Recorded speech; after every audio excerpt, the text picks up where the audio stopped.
예, 안녕하십니까. 오늘 말씀은 스가랴서 2장 3장 말씀을 읽겠습니다. 요절 3장 4절 여호와께서 자기 앞에 선자들에게 명령하사 그 더러운 옷을 벗기라 하시고 또 여호수아에게 이르되 내가 내 죄악을 제거하여 버렸으니 내게 아름다운 옷을 입히라 하시기로. 2장은 세 번째 이상으로 측량줄 이상을 말씀하고 있습니다. 1. 내가 또 눈을 들어 본즉 한 사람이 측량줄을 그 손에 잡았기로 내가 어디로 가는가 물은즉 그가 대답하여 이르되 예루살렘을 측량하여 그 너비와 길이를 보고자 하노라 합니다. 3. 내게 말하는 천사가 나가고 다른 천사가 나와서 그를 맞이하며 천사들끼리 대화를 하다가 소년에게 말을 합니다. 4. 이르되 너는 달려가서 그 소년에게 말하여 이르기를 예루살렘은 그 가운데 사람과 가축이 많으므로 성곽이 없는 성읍이 될 것이라 하라.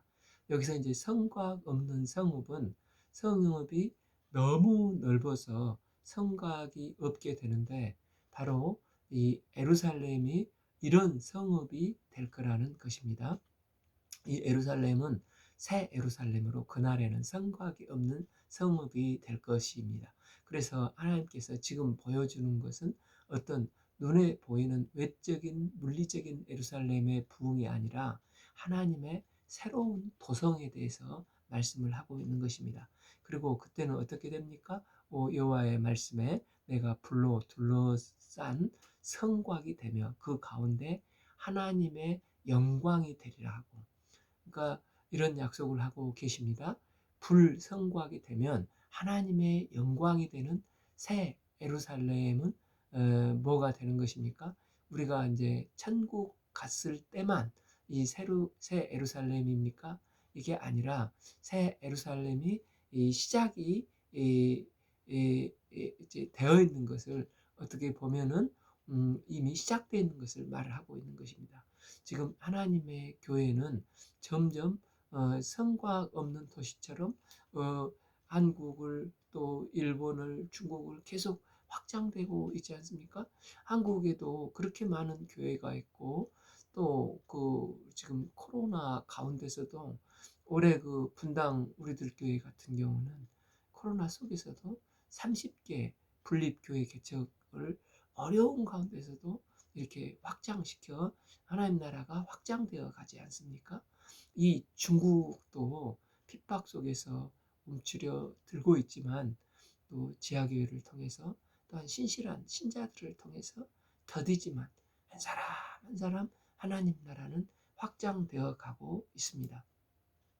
저희도 지난주에 이제 정부 정책으로 이제 한인 교회, 그러니까 남자가 한국 사람, 여자가 중국 사람이면 그런 사람들 외국인들은 절대 외국인 교회, 중국인들이 외국인 교회 갈 수가 없습니다.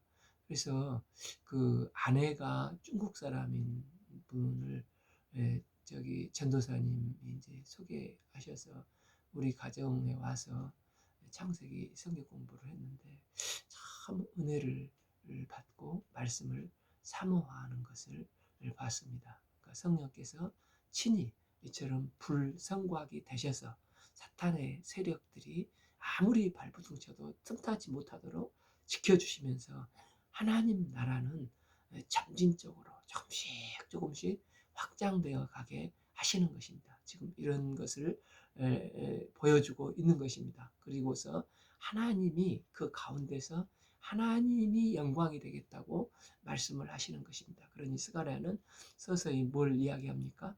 성전을 짓는 데 있어서 유다 사람들에게 너희들이 지금 산에 올라가서 나무를 베어다가 눈에 보이는 성전을 짓고 있지만 정말 하나님이 원하시는 성전은 눈에 보이는 성전이 아니라 영적인 새 예루살렘, 영적인 시온성이라는 것을 툭툭 이제 던져서 애언을 하면서 그도 이제 그 애언하는지 모르고 하는지 아는지 모르지만 아무튼 하나님의 감동이 되어서 이런 성전의 본질에 대해서 지금 던지면서 얘기를 하고 있는 것입니다.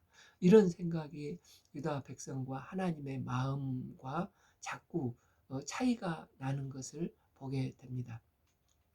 유대의 백성들은 성전 회복을 생각하면 자꾸 외적인 어떤 이 성전을 생각을 하고, 하나님은 외적인 게 아니라 영적으로 이루어질 교회를 말씀을 하시는 것입니다. 그러니까 영적 갈등이 점점 이제 거기서부터 잉태되기 시작해서 이제 메시아 되신 예수님께서 오셨을 때 하나님의 마음을 이 예수님은 어떻게 대변하여 말씀을 하십니까? 그때는 스룹바벨 성전이 무너지고 헤롯 성전이 있었기 때문에 그때이지 않습니까?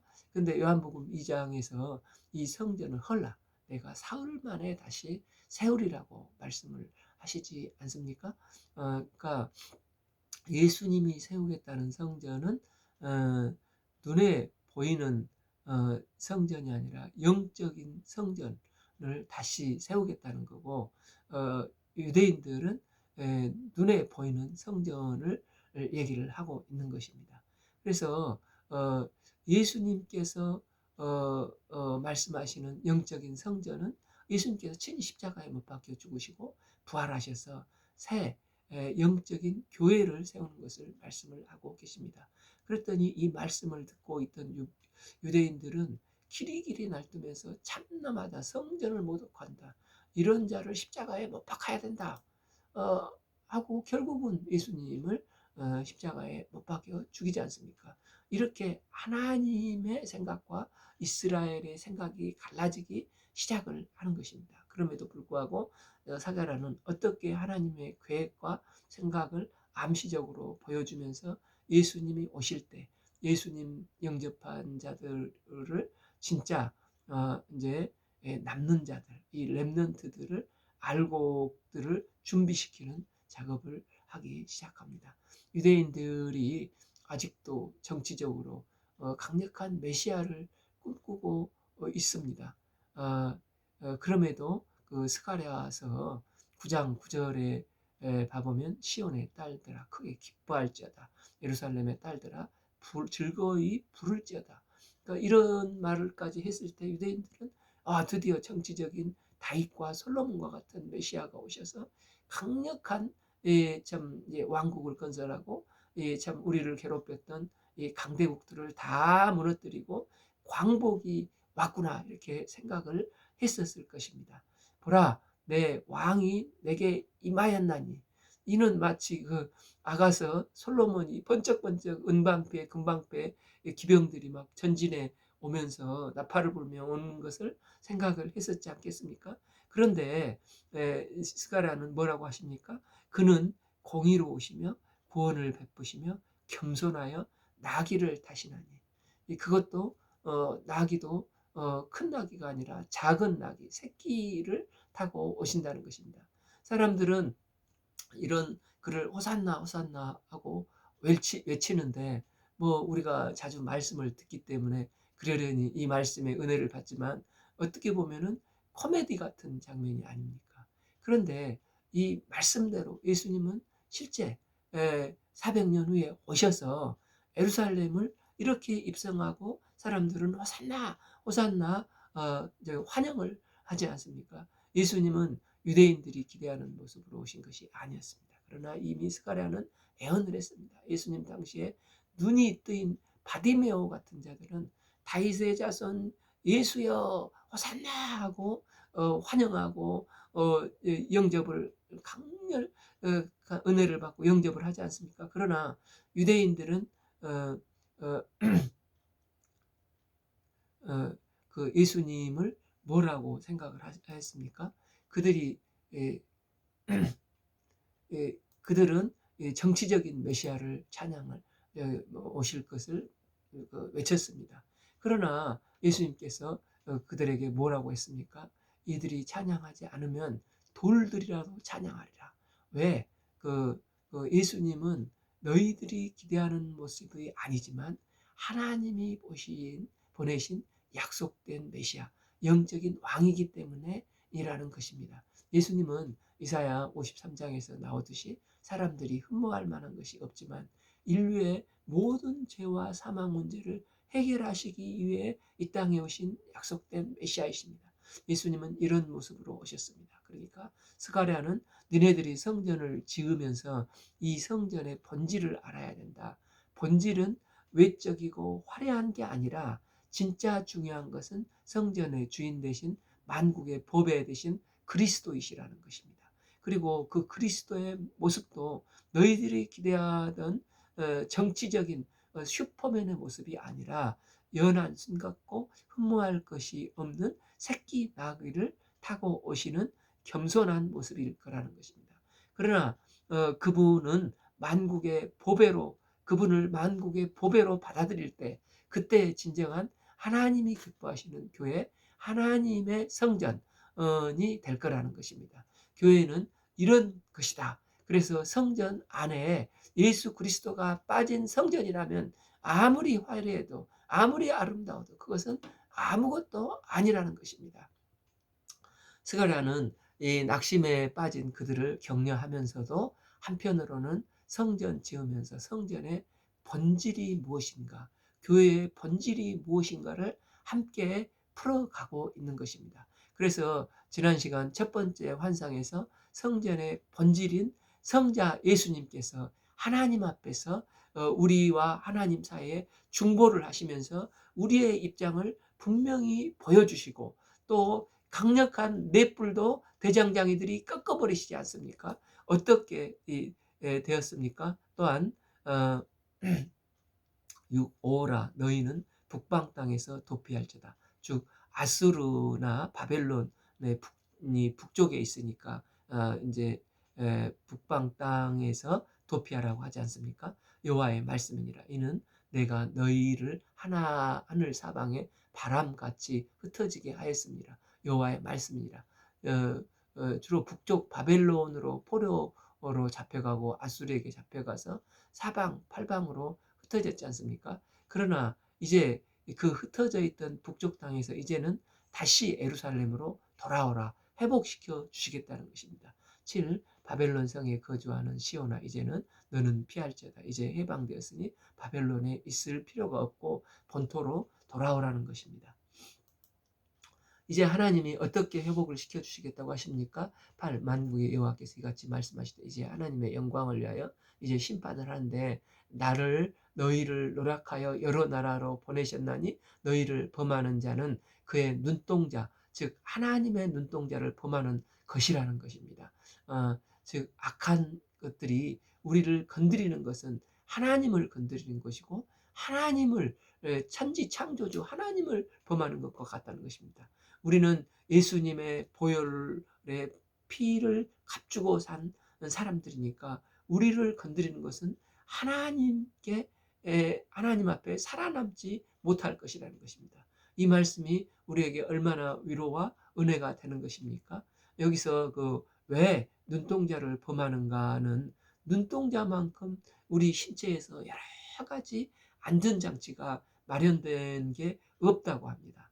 그러니까 이제 봐보면은 눈은 두개골 속에 푹 들어가 있는 있고 또 이게 비가 흘러내리지 못하도록 눈썹으로 이렇게 보호를 하고 또 이게 뭐 창문을 눈을 깜박깜박하면 창문을 만들어 놓고 또 눈물샘을 만들어서 먼지가 들어오면은 눈물샘이 이렇게 흘러서 보호를 하고 굉장히 많은 안전장치가 있는 기관이 이게 눈동자이지 않습니까?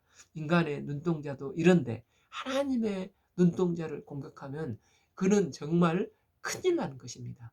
9절 내가 손을 그들 위에 움직인즉 그들이 자기를 섬기는 자에게 노략거리가 되리라 하셨나니 너희가 만군의 여호와께서 나를 보내신 줄 알리라. 10 여호와의 말씀에 시온에 따라 노래하고 기뻐하라. 이는 내가 와서 내 가운데서 머물 것임이라.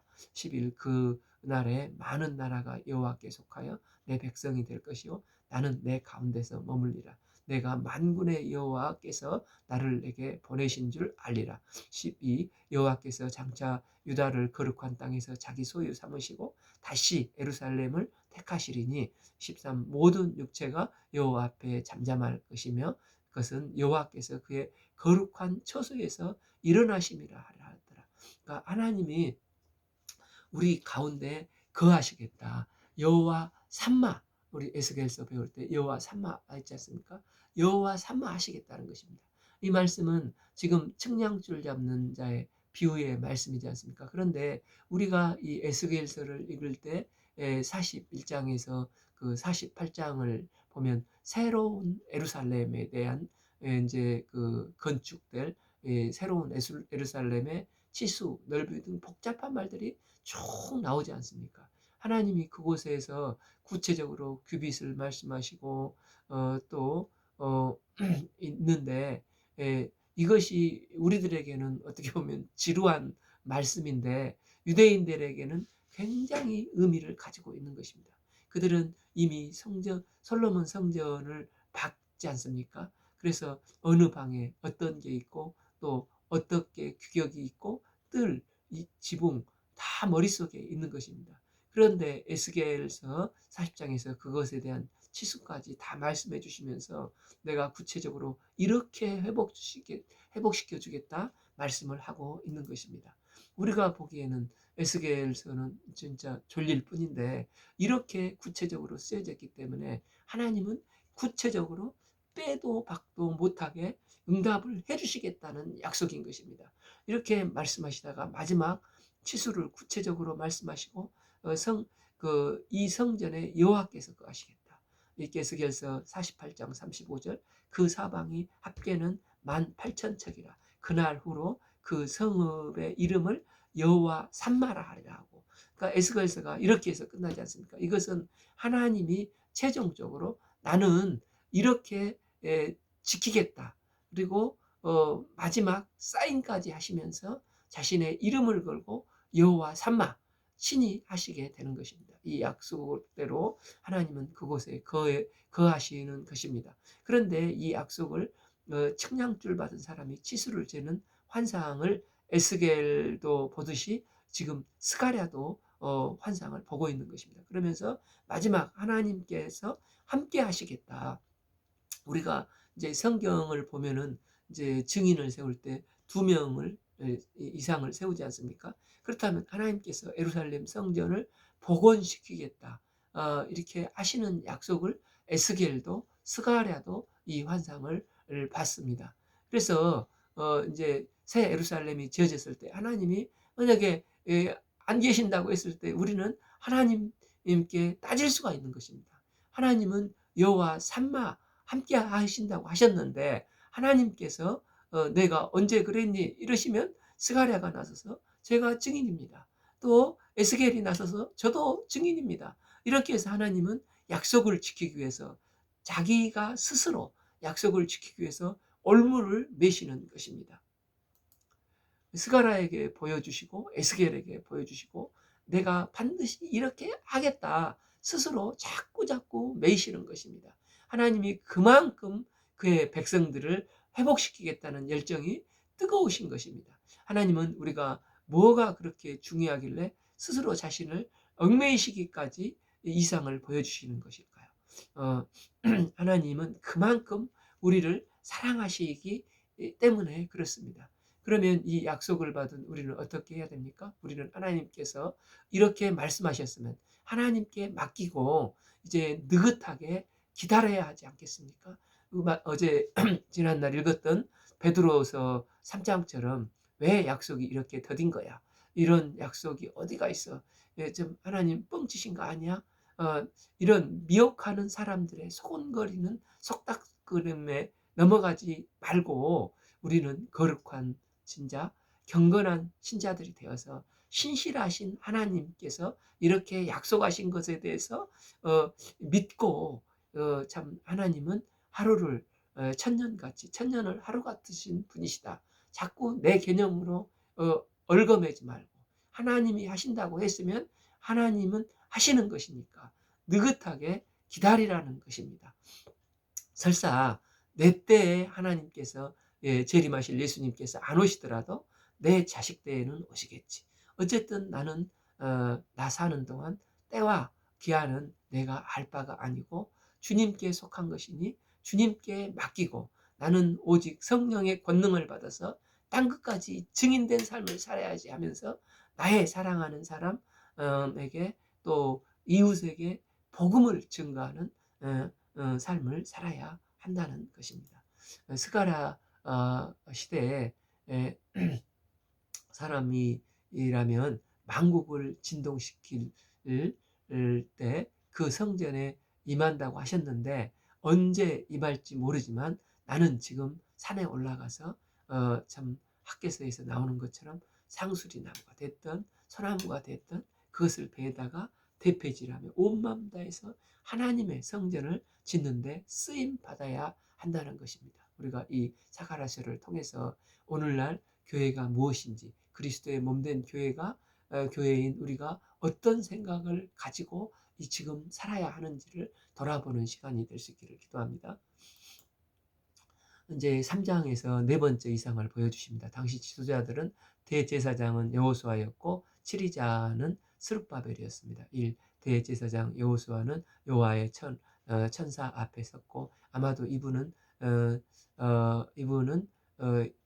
성자 되신 예수님이신 것을 보게 됩니다. 사탄은 그의 오른쪽에 서서 그를 대적하는 것을 여호와께서 내게 보이시니라. 지금 여호수아 대제사장은 유다 백성을 대표하고 있습니다. 지금 유다 백성은 어떤 상태입니까? 말씀 받을 때는 조금 은혜를 받다가 지금은 낙심하여 아이고 모르겠다 이렇게 연약한 상태에 있는 사람들입니다.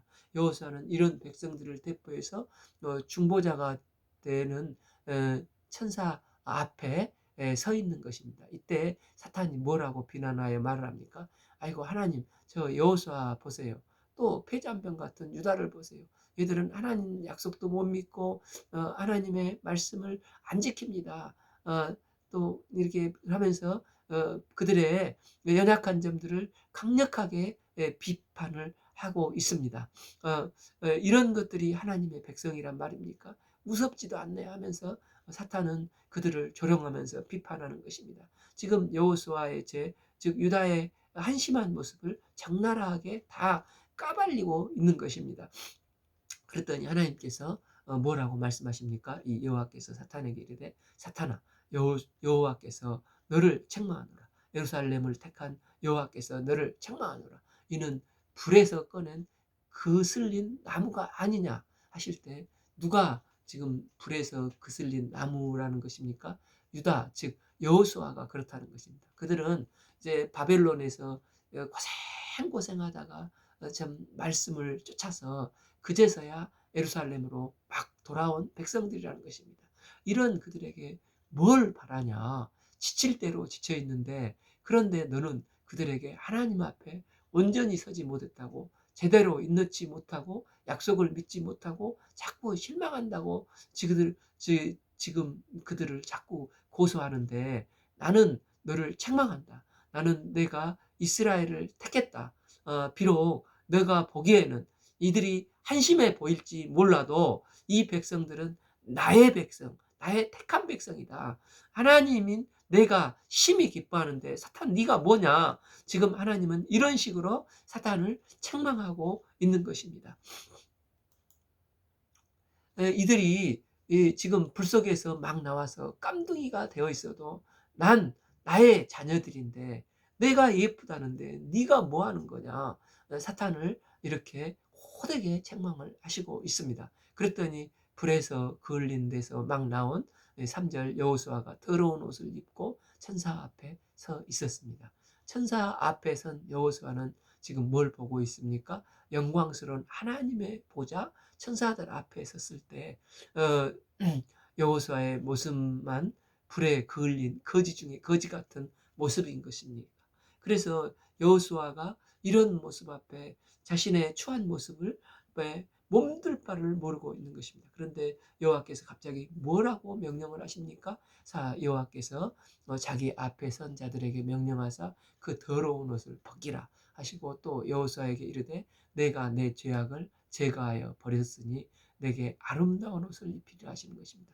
바로 이 모습이 하나님께서 하나님의 백성을 사랑하는 모습인 것입니다. 우리는 사실 더러운 옷을 입은 죄인들입니다. 죄에 찌들고 더럽혀진 옷을 입고 거지 같은 삶을 살다가 결국은 심판받아 멸망할 자들이었습니다. 그러나 예수님께서 십자가에서 그 온몸으로 피 흘려 돌아가심으로 말미암아 십자가에서 빨아놓으신 의의 아름다운 옷을 입혀 주셨습니다. 영광스럽고 거룩한 천국에 갈 자격이 없는 저희들이었지만 예수님의 이 영광스럽고 의로운 아름다운 옷으로 인해서 우리는 은혜로 주님의 크신 긍휼로 천국 잔치에 참여할 수 있게 된 자들입니다. 내가 무슨 자격이 있어서 하나님께서 나를 이처럼 환대해 주시고 영접해 주시는지 우리는 모릅니다.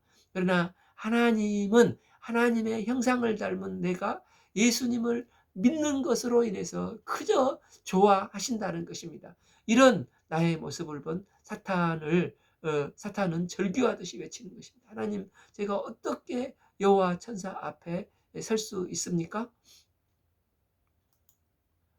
딴 사람은 다 사해줘도 저 사람만큼은 안 됩니다. 쟤는 나와 함께 지옥 가야 될 사람입니다 하면서 자꾸 끌어내리려고 하는데 하나님은 야, 내가 너를 책망한다 하시고 여지없이 이 야단을 치니까 7길로 도망가는 것입니다. 사랑, 그러니까 내가 너를 책망한다. 어, 이 아들을 내가 택하고 사랑하는 걸 보혈의 아름다운 옷을 입혔는 걸 네가 뭔데 하면서 하나님은 우리를 천국으로 데리고 가시는 것입니다. 이게 하나님이 우리를 사랑하는 방식입니다. 우리가 좀 그 학교 다닐 때 그 왜 날 사랑하나 이 복음성가가 있지 않습니까? 예, 이런 여호수아의 모습을 스가랴가 보니까 너무 좋은 것입니다. 더러운 옷을 벗기고 아름다운 옷을 입힌 것을 보니까 너무 좋아서 고백을 합니다. 내가 말하되 정결한 관을 그의 머리에 씌우소서 하며 곧 정결한 관을 그 머리에 씌우며 옷을 입히고 여호와의 천사는 곁에서 세우는 것입니다. 이때 이 모습이 어느 때의 장면입니까? 마지막 날 최후 심판의 날의 장면입니다. 벌써 스가랴는 예수 그리스도의 보혈의 피로 말미암아 의의 옷을 입을 것을 바라보고 있는 것입니다. 예수 그리스도로 말미암아 의의 면류관을 쓰게 될 것을 400년 전에 바라보고 있는 것입니다. 그날이 언제일지 모르지만 반드시 있다는 것입니다. 이걸 유대 백성들에게 증거하고 있는 것입니다. 여호와의 천사가 여호수아에게 증언하여 이르되 7 만군의 여호와의 말씀이 내가 만일 내 도를 행하며 내 규례를 지키면 내가 내 집을 다스릴 것이요 내 뜰을 지킬 것이며 내가 또 너로 서 있는 자들 가운데 왕래하게 하리라 했습니다. 하나님의 명령을 잘 준행하면 왕 같은 자로 내 집을 다스리며 천사들 사이를 왕래하는 자가 되게 할 거라는 것입니다. 그런데 이 일이 어떻게 이루어집니까? 8 대제사장 여호수아와 너와 내 앞에 앉은 내 동료들은 내 말을 들을 것이니라 하십니다. 지금 여호수아에게 보여주신 모습이 있지 않습니까? 더러운 옷을 벗기고 아름다운 옷을 입혀주고 했던 모습들은 다 예표입니다. 예표이지 실제가 지금은 아니지 않습니까? 실제로 이 일들은 언제 이루어지는 것입니까? 8b 내가 내 종 싹을 나게 하리라.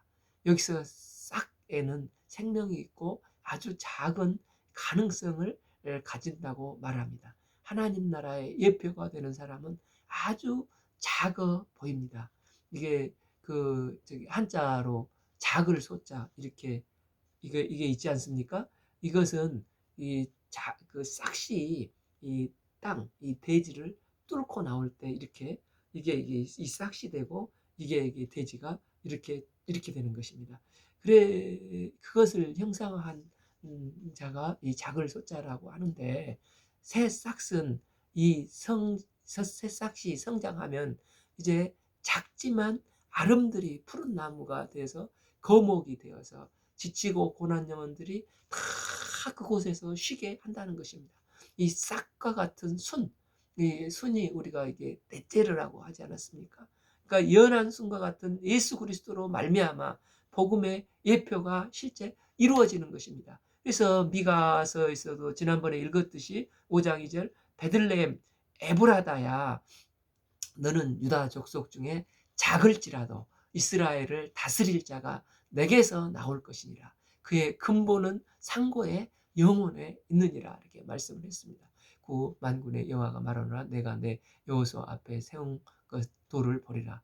여기서 돌 하면 생각나는 것이 무엇입니까? 우리가 그 다니엘서를 읽을 때 2장에서 큰 신상이 있었는데 갑자기 어디서 뜨인 돌이 이 날아와서 큰 신상을 탁 치니까 그렇게 큰 신상, 이 금으로 되고 철로 되고 동으로 된 그 큰 신상이 와르르 무너지고 먼지가 되어 날아가 버리지 않습니까?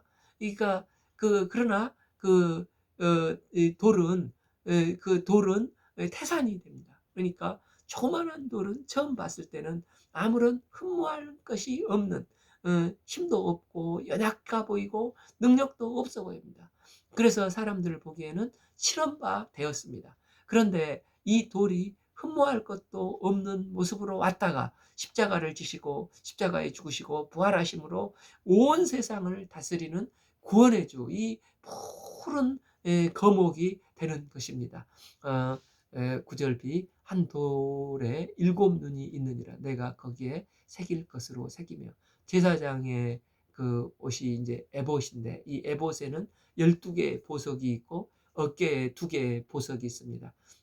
그래서 그 어깨에 그 보석 이 2개의 보석에 각각 7개의 눈이 있다고 합니다. 그 말은 온 땅을 살피시는 하나님의 눈을 상징을 합니다. 온 세상은 하나님의 눈을 벗어날 수 있는 것은 아무것도 없다는 것입니다. 굿이 이 땅의 죄악을 하루에 제거하리라. 이 말씀은 유대인의 절기 가운데 제일 중요한 대속죄일을 상징을 하는데 하나님이 죄를 단번에 깨끗게 하실 것이라는 것입니다. 10만군의 여호와가 말하노라 그날에 너희가 각각 포도와 무화과 나무 아래로 서로 초대하리라 하셨느니라. 만군의 여호와 하나님은 이 일을 반드시 이루실 것을 약속을 하십니다. 하나님이 뜻한 그날에 이 일이 일어날 것입니다. 그날에는 이익이나 색깔이나 이런 어떤 성향에 관계없이 각각 포도나무, 무화과나무 아래로 서로 초대된다는 것입니다. 그때 온전한 회복이 이루어질 것입니다. 서로를 환대하고 경축하며 하나님이 주신 삶의 기회와 은혜를 누리는 회복이 이루어질 것입니다. 우리가 이 보배 되시는 만국의 보배가 되시는 예수님을 사모하면서 그날을 주님께 맡기고 우리는 오늘 주께서 맡겨주신 사명을 성령 받아 땅끝까지 증거하는 삶을 살 수 있기를 기도합니다. 오늘 말씀은 스가랴서 2장 3장 말씀을 읽겠습니다. 감사합니다.